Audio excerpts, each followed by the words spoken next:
से दूर, खबरों से भरपूर। जय हिंद। हमारे साथ बातचीत करने के लिए आज 1965 की जंग के हीरो, भारत का दुनिया में नाम गौरव से ऊपर करने वाले, भारत का नेतृत्व दुनिया में और मजीद स्थापित करने वाले, भारत की सैन्य शक्ति का लोहा मनवाने वाले वीर अब्दुल हमीद, जिन्हें मरणोपरांत परमवीर चक्र से नवाजा गया, इसलिए अब्दुल हमीद साहब वीर हो गए और पूरी दुनिया में आज वो वीर अब्दुल हमीद के नाम से जाने और पहचाने जाते हैं। उनके पोते जमील आलम हमारे साथ मौजूद हैं।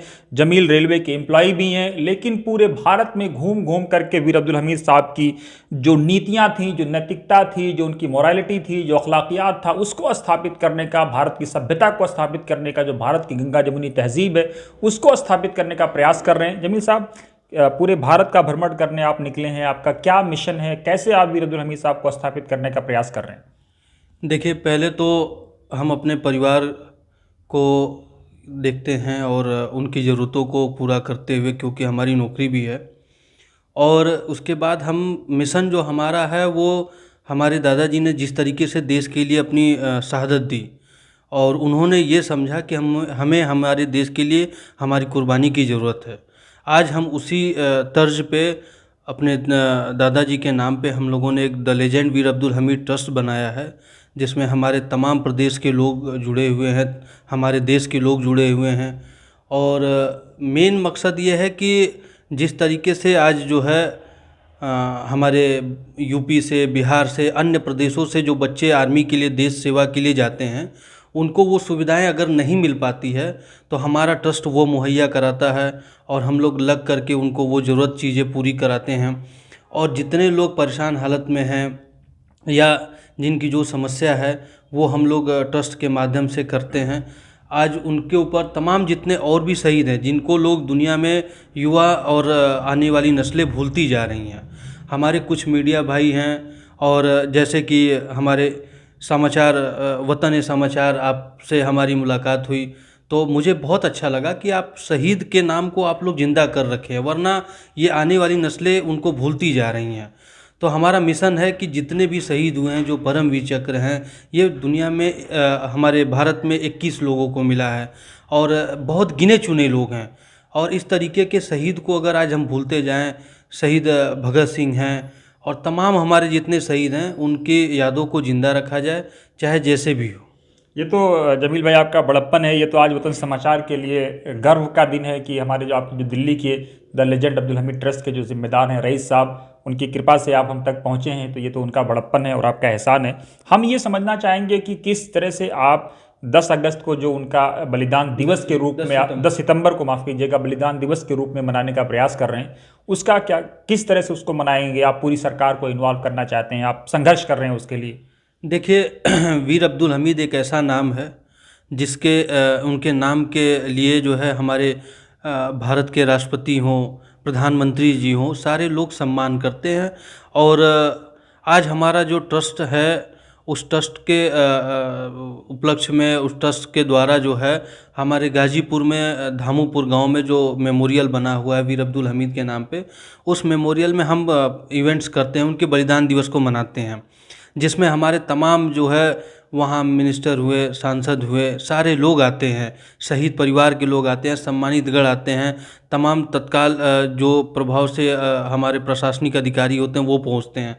लेकिन दिल्ली में जब हमारे दिल्ली के प्रभारी ट्रस्ट के, हमारे the legend Veer Abdul Hamid trust के रईस अहमद साहब से हमारी बात हुई, उन्होंने कहा कि इस प्रोग्राम को हम लोग दिल्ली में ऑर्गेनाइज करते हैं और ये एक बड़ा मैसेज के रूप में जाएगा और इस माध्यम से हम लोगों की जो है ज़रूरत की चीज़ें, जैसे हम सेना में जो बच्चे इच्छुक हैं, जाना चाहते हैं, जो पढ़ाई नहीं कर पाते हैं, सैनिक की तैयारी नहीं कर पाते हैं, उनके पास ट्रैक सूट नहीं होते हैं, और तमाम जितनी समस्याएं हैं, जो शहीद की पत्नी हैं, उनको भी लोग जो है आज भी कैसे ऐसे बदहाली से जो जी रहे हैं, जो उनके परिवार के लोग कुछ नहीं करते हैं।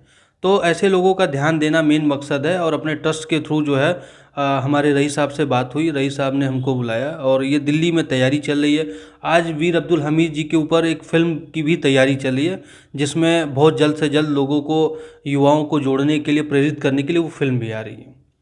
और क्या संदेश आप देना चाहेंगे या सरकार से क्या मांग करेंगे कि उनके नाम कोई यूनिवर्सिटी बने, कोई बड़ा काम हो, जैसे जो लोग नाम, कई बार नाम की बदलाव पे बहुत तरह की विरोधाभास होता है, लेकिन आप ही ने बताया कि धामुपुर का जो उनका गांव था उसको अब्दुल हमीद धामुपुर कर दिया गया, तो भी एक बड़ा अचीवमेंट है। कम से कम आज भी वो लोग जिंदा हैं कि अगर आपने देश के लिए बलिदान दिया हो, कुर्बानी दी हो, चाहे वो कलाम साहब हों, वीर अब्दुल हमीद साहब हों, अशफाकुल्ला खान हो, इनके नाम पे लोग मर मिटना चाहते हैं।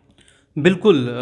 देखिए, सही बात तो ये है कि आज भी हमारे हिंदुस्तान में शहीदों के नाम जब भी आते हैं तो सारे लोग खड़े होकर के सर नतमस्तक करके उनके आगे और जय हिंद के नारे लगाना स्टार्ट कर देते हैं, उनकी शहादत को याद करते हैं।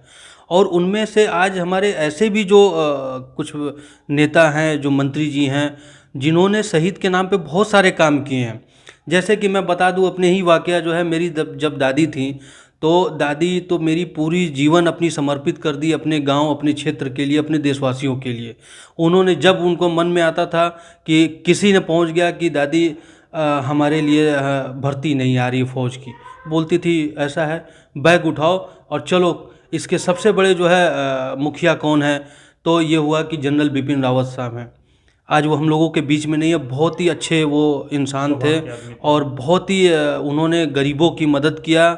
और जो सेना में प्रताड़ित जो जो सैनिक रहे हैं या किसी कारणवश उनको अगर तकलीफ पहुंची है, उनकी समस्या को सुनते हुए उनका निदान भी करते थे। तो दादी मेरी पहुंच गई और उन्होंने कहा कि ऐसा है कि मेरे गांव पे आपको आना है और हम लोगों के, आप सेना के मुखिया हैं और इतनी समस्या हैं जो कि उसको आपको उन युवाओं के लिए करना है। उन्होंने फिर भर्ती की मांग किया। वीर अब्दुल हमीद के नाम पे उन्होंने भर्ती भी दिया और 1 साल नहीं, उन्होंने रेगुलर करने के लिए उन्होंने कह दिया। और उसके बाद फिर ऐसे, अब जैसे मंत्री में अगर हम बात कर ले तो माननीय राजनाथ सिंह साहब थे, जब वो तत्कालीन मुख्यमंत्री थे, उन्होंने मेरी दादी से पूछा कि आपके घर में आप सब ठीक है ना, कोई समस्या तो नहीं है। मेरी दादी ने ऐसे ही नॉर्मली कह दिया कि हम तो गांव में जो है डबरी जला करके हम रहते हैं, हमारे घर में तो लाइट बत्ती तो ये तो हम देखते ही नहीं है कभी, और कभी ऐसा कुछ आया नहीं। उन्होंने फ़ौरन कहा कि ऐसा है, तुरंत डीएम को आदेश उन्होंने किया कि ऐसा है कि 24 घंटे के अंदर में इनके घर को बिजली मिलनी चाहिए, पूरे गांव को मिलनी चाहिए। और 24 घंटे में वो जिला अधिकारी महोदय ने जो है बल्ली बांस लगा करके उन्होंने तार दौड़ा करके और बिजली दिया। तो ऐसे बहुत सारे मिनिस्टर हैं। आप बता रहे थे कि बॉलीवुड के लोगों का बड़ा जुड़ाव, स्वयं प्रधानमंत्री मोदी इनका उनके साथ एक बड़ा जुड़ाव रहा है वीर अब्दुल हमीद साहब के साथ, और इस ट्रस्ट में लता मंगेशकर जी का बड़ा जुड़ाव रहा है। इसके आप थोड़ा सा बताइए हमारे दर्शकों को। जी, जैसे कि जब मेरा ट्रस्ट 2014 में मुझे ज़रूरत समझ में आया, क्योंकि हर भारत में कहीं ना कहीं वीर अब्दुल हमीद फाउंडेशन लोगों ने बना रखा है, वीर अब्दुल हमीद ट्रस्ट बना रखा है और वीर अब्दुल हमीद सोसाइटी बना रखा है। तो मैं उस परिवार से था, तो सब लोगों ने कहा कि आप एक ट्रस्ट का निर्माण करिए जिसमें सारे लोग आपके साथ जुड़ जाएंगे, आप परिवार से हैं। तो मैंने 2014 में ट्रस्ट का निर्माण किया, the legend Veer Abdul Hamid trust के नाम पे, और उसमें सबका सहयोग मिला। और उसका इनॉग्रेशन भी हमने एक भव्य तरीके से मुंबई में रेस कोर्स में किया, जो लता जी उस समय थी हम लोगों के बीच जो है, और हमारे माननीय प्रधानमंत्री श्री नरेंद्र मोदी साहब थे और बॉलीवुड के तमाम हस्तियां थे, और उनके बीच में हमारे ट्रस्ट का इनॉग्रेशन भी हुआ। और आज उस ट्रस्ट के मुहिम से हम लोग जो है, माननीय प्रधानमंत्री जी कई बार उन्होंने कार्यक्रम भी किया दादाजी के नाम पे, गोल्डन जुबली के नाम पे उन्होंने किया। और जब भी हम लोग मिलते थे उन्होंने खुद बुला करके हम लोगों की समस्याओं को सुनते हैं। अच्छा, मेरा आखिरी सवाल आपसे ये है कि इतना सब कुछ आप लोग कर रहे हैं, वीर अब्दुल हमीद साहब जिन्होंने मात्र 12 साल की छोटी सी उम्र जो सेना में गुजारी, उसमें इतना बड़ा नाम कमाया कि दुश्मन के दांत खट्टे कर दिए, पेटन टैंकों को जला डाला, पाकिस्तानी फौज को तहस नहस कर दिया, वो जज्बा कहाँ से लेकर के आए थे? कभी कुछ किस्से कहानियाँ घर में दादा दादी से सुनाते ही होंगे। जी बिल्कुल, दादी हमारी बताती थी कि वो मतलब एक जज्बाती टाइप के थे, और उनके जो वालिद साहब थे वो पहलवान भी थे और खलीफा भी थे। वो खुद दंगल कुश्ती अपने यहाँ सिखाते भी थे वो लोगों को। तो उनसे जब वो कहते थे कि ऐसा है कि हमीद तुमको जो है कुश्ती तुम सीखो और तुमको लड़ना है, तुमको नाम कमाना है, तो वो बोलते थे कि ऐसे मन रखने के लिए ठीक है मैं लड़ूंगा। तो उनका मेन मकसद था कि हमको ऐसे चीज़ों में लड़ना है जो हम अपने देश के काम आ सके। और फिर कहने पे उनके जो है उन्होंने कुश्ती लड़ने के लिए काफ़ी जब दबाव डालने लगे उनके वालिद साहब, उनका नाम मोहम्मद उस्मान खलीफा था, तो इन्होंने कहा कि ठीक है हम लड़ेंगे एक शर्त पे, अगर मैं इन लोगों को पटक दूंगा तो आप मुझे जो मेरी इच्छा है उसमें आप जाने के लिए अनुमति देंगे और आप मुझे कभी सिलाई के लिए और कुश्ती के लिए आप बोलेंगे नहीं। तो उन्होंने कहा कि चलो ठीक है, पहले पटक के दिखाओ हमारे इन पहलवानों को। तो उन्होंने कहा कि हम एक पहलवान को नहीं, दो पहलवान से लड़ेंगे और हम उसके बाद फिर दोबारा कुश्ती नहीं लड़ेंगे, हमारी जो मर्जी होगी वो मैं करूँगा। फिर फ़ौरन उन्होंने हामी तो भर दिया और उसके बाद जब उन्होंने पटका और पटकने के बाद जब जीत गए तो उन्होंने बोला कि देखिए, मेरा मकसद हम इन लोगों को पटक करके जीत हासिल करना नहीं है, मेरा मकसद है कि हम देश के लिए जो है कुछ ऐसा करें जो हम ऐसा काम करें कि हमारा देश आगे बढ़े। और फिर उन्होंने, उनके पिताजी ने पूछा कि क्या चाहते हो बताओ। तो बोले कि मेरा मन सिलाई में नहीं लगता है, मेरा मन पहलवानी में नहीं लगता है, मेरा मन लगता है कि मैं फ़ौज में जाऊं। और उन्होंने फिर फ़ौज के लिए जो है उन्होंने तैयारी किया।